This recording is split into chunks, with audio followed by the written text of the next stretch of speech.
Bugün de evde geçirdiğim zorunlu yalnızlık ve dışlanmışlığın hüznü içerisindeyim. İnsanların empatiden yoksun davranışlarından çok bunaldım. Bir insanı anlamak bu kadar zor olmamalı. Kötü bir insan değilim. Hırsızlık yapmıyorum, insan öldürmüyorum, yüz kızartıcı herhangi bir suç işlemiyorum. Ağzıma taktığım bez parçası olmasa kendilerinden sayacaklar halbuki.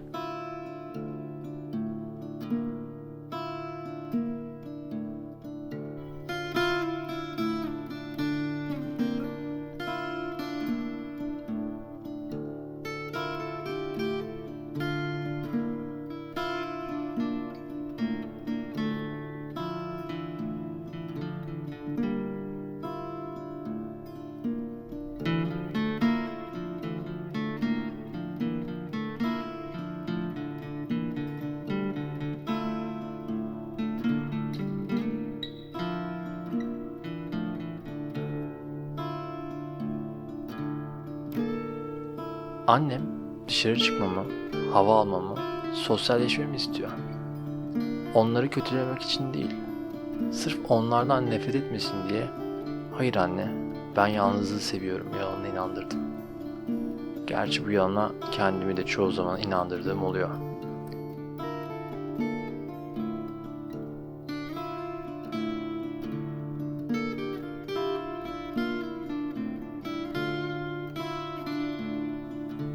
Sırf onların kötü bakışlarına maruz kalmamak için eve tıkılıp dört duvar arasında yaşıyorum ve bunun farkında bile değiller.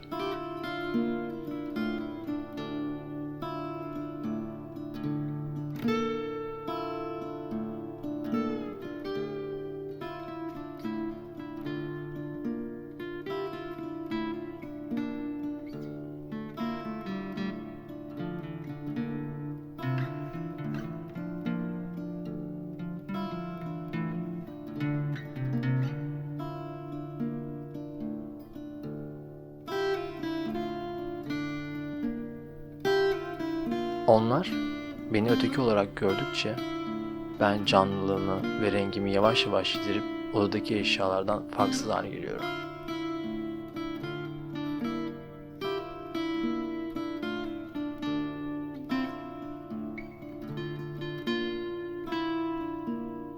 Aslında çok dost canlısı, anlayışlı bir insanım. Yakından bir baksanız içimdeki coşku, sevinç ve sevgiyi çok net görüp hissedeceksiniz. Ama hayır, siz arkadaşlık, dostluk, sevgi, aşk duygularını paylaşmamı çok gördünüz. Bundan mahrum bıraktınız beni. Bu artık çevreyle adaptasyon sorunu yaşamama sebep oluyor. Yalnızlık ve dışlanmışlık sendromu yaşadığım için bedensel bir problem yetmezmiş gibi bir de psikolojik sorunlarla mücadele ediyorum. Bundan sorumlusunuz ve hala bunun farkında değilsiniz. Beni kendinizden uzaklaştırdıkça büyük olan resmin tümüne bakma fırsatım oluyor. Maske takanın sadece ben olmadığımı fark ediyorum.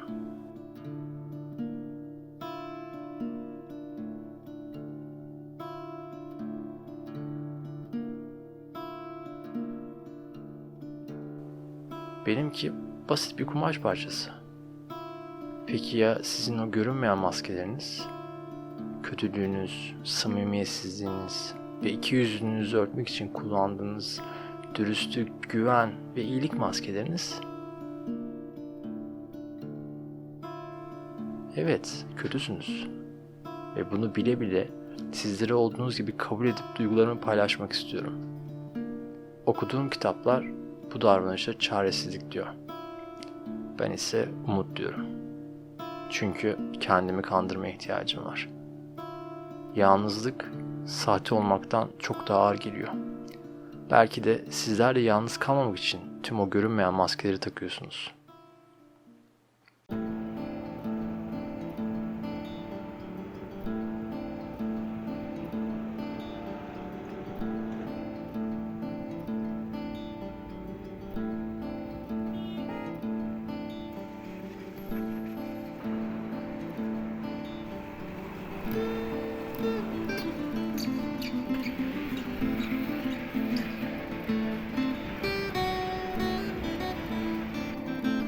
Sen yaptan doğru değil. Siz mi kurtaracaksınız bu Alakası yok. Tamam. Bir kişi bir kişidir. O maskeyi takman gerekiyor. Arkadaşım takın. Buralı olup bu maskeyi takman gerekiyor. Abi herkesin sağlığı ya. Herkesin sağlığı için. Lütfen bu şekilde hayatımda Birader in aşağı. Lütfen bu şekilde Şu an hepimiz maske. İn aşağı. Lütfen iner misiniz? Birader in aşağı.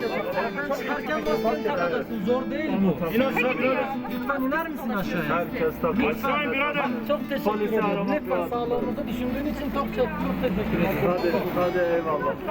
Bu böyle bir şey olmaz ya.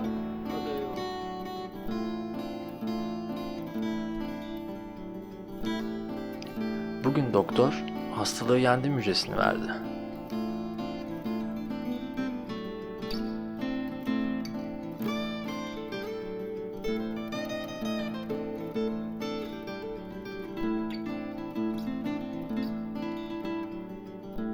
Maske takmak zorunda değilim artık. Her iki kulağımın arkasına dolanan maskenin iplerini çıkartırken bir mahkumun elindeki kelepçelerin çıkarılması gibi hissettirdi.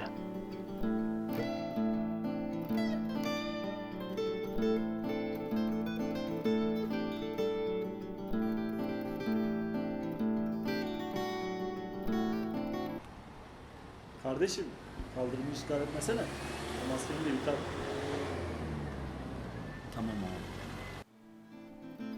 Özgürlüğüm mü? 17 saniye sürdü.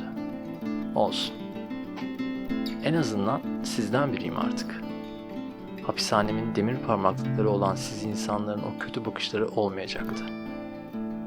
Acılarımızda, sorunlarımızda, dertlerimizde paydaşız artık. Bireysel savaşımı kazandım. Sıra sende korona ve artık tek başıma değilim.